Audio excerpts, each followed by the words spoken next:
et bienvenue à toutes et à tous. Merci beaucoup pour votre intérêt. Merci d'être là aujourd'hui. Je suis Diana Schilag et je dirige les activités santé pour le groupe Air Liquide. Donc avant de rentrer dans le vif du sujet qui est l'innovation en santé, dis donc, il va falloir que j'y aille. Permettez-moi de vous présenter très brièvement les activités santé du groupe. Justement. Donc, la santé, c'est peut-être pas le premier métier auquel on pense quand on pense au métier, quand on interroge quelqu'un sur les activités du groupe Air Liquide. Et pourtant, les collaborateurs d'Air Liquide Santé représentent plus que la moitié de l'effectif du groupe en France. Elle représentait 16% du chiffre d'affaires en 2021 et même 30% du chiffre d'affaires du groupe en Europe. Donc c'est une activité considérable et importante pour le groupe. Donc un vrai pilier aussi de résilience pour le groupe. Les trois activités principales sont la santé à domicile, et je vous en parlerai un petit peu plus dans le détail, les gaz et services pour les hôpitaux et pour les autres lieux de soins, et également les ingrédients de spécialité.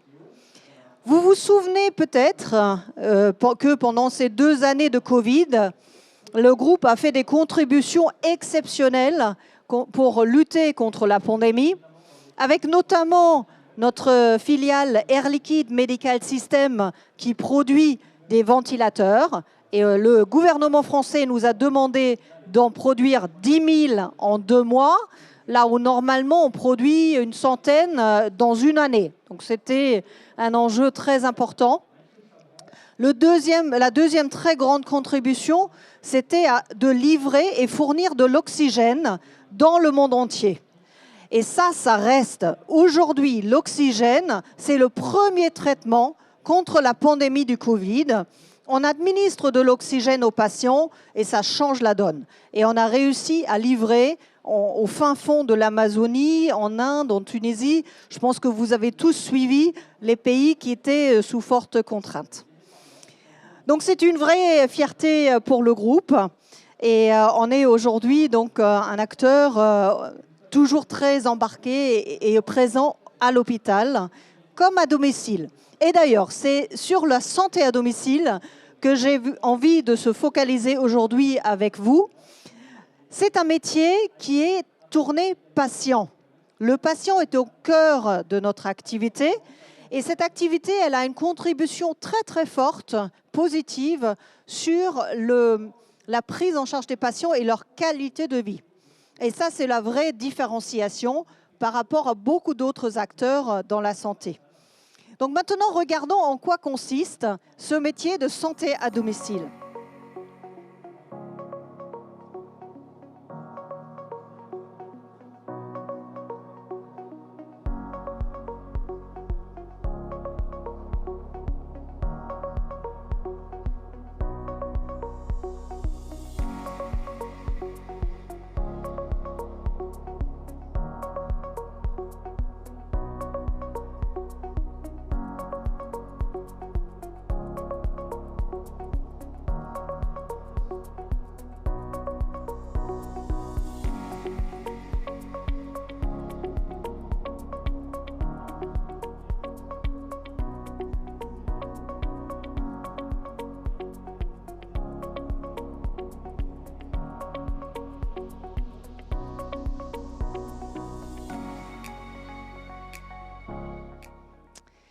Donc, vous l'avez compris, le patient est au cœur de cet accompagnement. Non, reviens. En revanche, ce qu'il faut garder en tête, c'est que dans ce métier de la santé à domicile, le point de départ est une prescription médicale. Donc, nous avons après des équipes d'infirmières, techniciens qui prennent en charge des patients à leur domicile suite à cette prescription médicale. C'est par exemple, et quand vous regardez les thérapies sur lesquelles les équipes Air Liquide Santé interviennent, c'est par exemple les situations de dépendance, des situations de handicap et surtout des maladies chroniques, comme par exemple l'insuffisance respiratoire, l'apnée du sommeil, le diabète ou encore la maladie de Parkinson. Donc en général, dans cette prise en charge, le patient il a besoin d'un médicament, par exemple l'oxygène, mais ça peut être aussi l'insuline. Il a besoin d'un équipement, d'un dispositif médical, comme par exemple un équipement pour l'apnée du sommeil, comme un ventilateur ou une pompe à insuline. Et Air Liquide Santé prend ces différents éléments et accompagne le patient tout au long de sa vie sur la prise en charge initiale. Donc c'est mettre l'accent sur l'explication au patient en quoi consiste sa thérapie, mais surtout tout au long de sa vie. Donc cet accompagnement consiste en une combinaison des interactions humaines, et c'est là où on met, nous, l'accent, c'est-à-dire les visites à domicile. Donc il faut comprendre que les collaborateurs Air Liquide, les intervenants, ils sont au chevet du patient. Mais il y a aussi, bien évidemment, les appels téléphoniques, les appels vidéo, et de plus en plus, d'ailleurs, de solutions digitales qu'on met en œuvre. Tout ça toujours comme objectif de rendre le patient acteur de son traitement. Maintenant, si on regarde un petit peu plus loin, comment est-ce qu'on veut faire évoluer ce système? Donc vous avez compris, la santé à domicile, c'est la prise en charge à domicile des patients. Et pour moi, on est vraiment au cœur du système de santé. On parle beaucoup de virage ambulatoire. C'est grâce à cette activité qu'on est capable de la mettre en œuvre. Parce que Air Liquide Santé fait en sorte à ce que les patients soient bien pris en charge à domicile. Et l'objectif principal, c'est d'éviter des complications. Donc si on veut éviter des complications, ça veut dire quoi? Ça signifie déjà de comprendre comment vit le patient. Et les collaborateurs d'Air Liquide, ils comprennent très très bien le patient, sa vie. Ils savent est-ce qu'il vit seul ou avec une famille, est-ce qu'il travaille encore ou pas, est-ce qu'il a des animaux de compagnie. Tout ça, ça a un impact sur la thérapie. Maintenant, si on veut aller un cran plus loin et parler d'innovation, pour nous, l'innovation dans la santé à domicile, elle passe par la personnalisation du protocole d'accompagnement du patient. La première étape pour cela, c'est de faire en sorte à ce qu'on comprenne très très bien ce qui fait la différence dans son traitement pour lui, pour elle, personnellement, individuellement. Qu'est-ce qui est la qualité de vie pour un patient donné? Et comme on est chez lui, comme on discute avec le patient, comme on a beaucoup de points de contact et d'échange, on est capable de comprendre qu'est-ce qui fait vraiment la différence pour lui. Est-ce que c'est pouvoir se balader à l'extérieur, pouvoir voyager? Est-ce que c'est pouvoir aller travailler et ne pas rester à domicile? Donc tous ces éléments, nous, on les intègre et c'est ce qui nous permet d'axer nos interventions sur la qualité de vie du patient. Je vous montre ici ce que pour nous veut dire la valeur en santé. Et peut-être que certains d'entre vous connaissent Michael Porter, qui en début des années 2000 a développé ce concept du value-based healthcare. C'est en fait de mettre la valeur au cœur du système de santé. Aujourd'hui, beaucoup de systèmes fonctionnent encore avec un remboursement au volume. Nous, on est un acteur pour transformer les systèmes de santé et aller du volume vers la valeur. La valeur, ça veut dire quoi? Ça veut dire la qualité de vie du patient, savoir ce qui fait la différence pour qu'un patient suive son traitement, reste adhérent à son traitement et également au meilleur coût. Donc on veut aussi changer le débat avec les systèmes, les autorités de santé pour s'assurer à ce que les patients soient bien pris en charge, qu'on se mette d'accord sur le niveau de service que les autorités de santé sont prêtes à payer. Et nous travailler bien évidemment sur l'optimisation des coûts. La digitalisation n'est pas seulement un élément en échange avec les patients, c'est également un outil pour échanger avec les prescripteurs. Les médecins, on est en contact avec eux très régulièrement et de part de notre position unique au chevet du patient, on envoie des informations aux médecins, aux prescripteurs, pour justement qu'ils puissent adapter la prise en charge si besoin, pour leur donner l'alerte s'il y a quelque chose qui ne va pas, et surtout pour éviter des complications et des hospitalisations. Et éviter des hospitalisations, c'est juste un exemple comment Air Liquide Santé contribue au système de santé.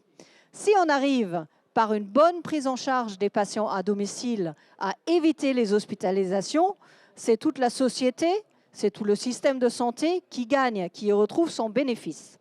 Donc c'est ce que ça veut dire. Donc c'est vraiment cette équation entre trouver l'outcome, la qualité de vie pour le patient qui l'intéresse, le patient individuellement, et le juste niveau de coût, les opérations, de faire nos opérations et nos interactions avec ce système le plus pointu et le plus efficace possible.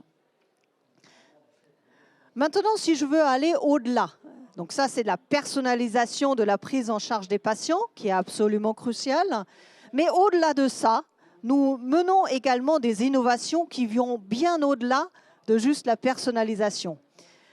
Il y a bien évidemment la prise en charge d'autres maladies chroniques. Donc je vous en ai parlé de certains, comme l'insuffisance respiratoire ou le diabète. Mais nous travaillons également sur la prise en charge d'autres maladies, comme par exemple la dialyse, qui pourrait très bien se faire à domicile. Il y a de plus en plus de dispositifs médicaux qui le permettent et nous avons les compétences pour éventuellement l'accompagner. Ça éviterait des coûts de déplacement, ça éviterait encore des coûts en centre très lourds par rapport à ce qui pourrait se faire à domicile. C'est une piste. Il y a bien évidemment aussi le cancer. Pour les traitements de cancer, il y a également des possibilités d'une prise en charge à domicile. Donc il y a encore des possibilités de justement prendre en charge des patients à domicile sur des maladies chroniques. Je pense qu'on est encore au début de l'histoire. Et pourquoi ce qui aussi pour Air Liquide, c'est un levier de croissance important? C'est parce que dans les 35 pays où nous avons actuellement des activités santé à domicile, souvent on est présent avant tout avec la prise en charge par l'oxygénothérapie pour les insuffisances respiratoires. Donc un de nos leviers de croissance, c'est de pouvoir apporter nos services sur l'apnée du sommeil, sur le diabète, sur le Parkinson, bien au-delà des quelques pays où nous avons déjà toutes ces activités. Donc il y a un potentiel de croissance grâce à la diversification de nos thérapies dans d'autres pays.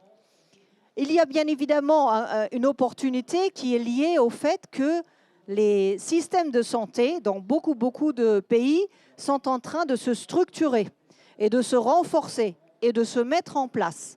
De plus en plus de pays veulent vraiment apporter à leur population un système de santé, souvent à l'image de ce qu'on voit en Europe ou de ce qu'on voit aux États-Unis. Donc ça également, c'est un potentiel pour nous, parce que vous avez compris, il nous faut une prescription médicale et bien sûr un remboursement qui soit en place pour que nous, on puisse opérer. Mais déjà aujourd'hui, nous avons des pays dans lesquels nous vendons directement aux patients, les pays où il n'y a pas encore un système de santé en place. Donc ça aussi, c'est un deuxième levier de croissance pour nos activités de santé à domicile.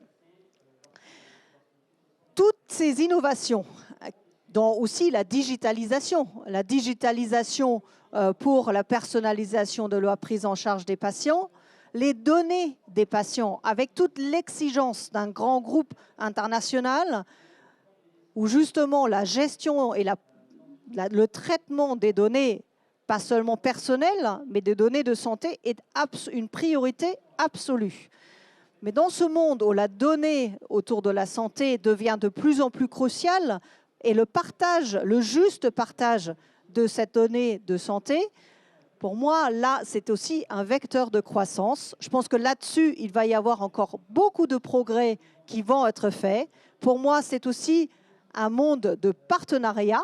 Je pense qu'il y a encore beaucoup de partenariats que nous pouvons faire. Vous avez peut-être vu que nous avons signé un partenariat avec Gluco sur le diabète, justement sur l'utilisation de la donnée, sur le partage de la donnée, avec toujours comme objectif le patient et comment est-ce qu'on peut améliorer la qualité de vie du patient. Souvent, dans les leviers de croissance de la santé, on cite également les acquisitions. Et vous avez peut-être entendu parler de l'acquisition récente que nous avons faite en Pologne avec Betamed. Ça, c'est notre axe stratégique de justement diversifier nos lieux de prise en charge. Le patient n'est plus seulement à l'hôpital ou à domicile, il y a des lieux entre les deux qui se développent. Des centres de dialyse était un exemple que j'avais cité avant, mais aussi des appartements thérapeutiques, par exemple en Allemagne, où on prend en charge des patients très lourds, 24 heures sur 24, 7 jours sur 7.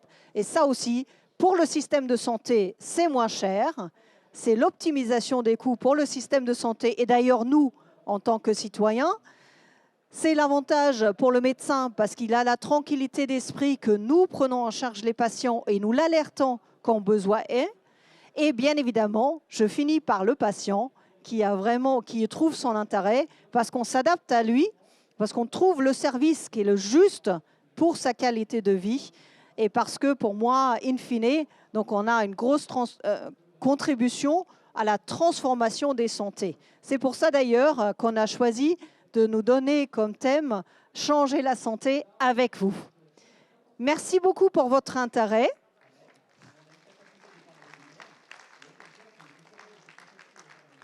Et je vous propose de prendre quelques questions.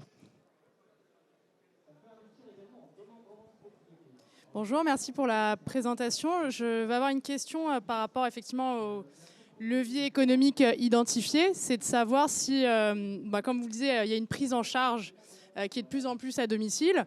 Ma première question, c'est effectivement, est-ce que côté de la prévention, puisque ça a un impact sur effectivement le système de soins, est-ce que Air Liquide souhaite se positionner sur le sujet ? Ou effectivement, c'est plutôt de renforcer tout ce qui est prise en charge et de pouvoir, à terme, pourquoi pas, devenir des fabricants de thérapie digitale, par exemple, puisque vous êtes à domicile, vous êtes au plus près des patients. Oui, c'est une très bonne question. Moi, je crois beaucoup à la prévention. Mais c'est vrai qu'aujourd'hui, dans nos activités, on démarre avec un patient sur lequel on a diagnostiqué une maladie chronique. Donc, notre point de départ aujourd'hui, c'est ça. Après, on utilise beaucoup la prévention et justement aussi des algorithmes pour faire de la prédiction des complications qu'il peut avoir. Et nous pouvons, avec quelques éléments clés sur le patient, savoir s'il risque d'avoir une bonne adhésion au traitement ou pas. Et en fonction de ça, on adapte notre prise en charge initiale. Et tout au long de son parcours, on a la compétence maintenant, grâce à la donnée, grâce à des algorithmes, d'identifier si des patients sont en situation de risque d'avoir des complications.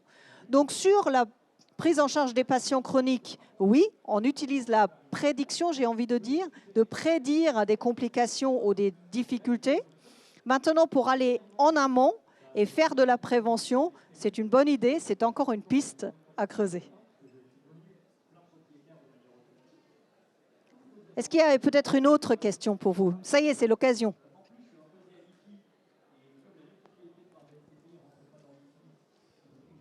Bonjour, merci pour cette excellente présentation.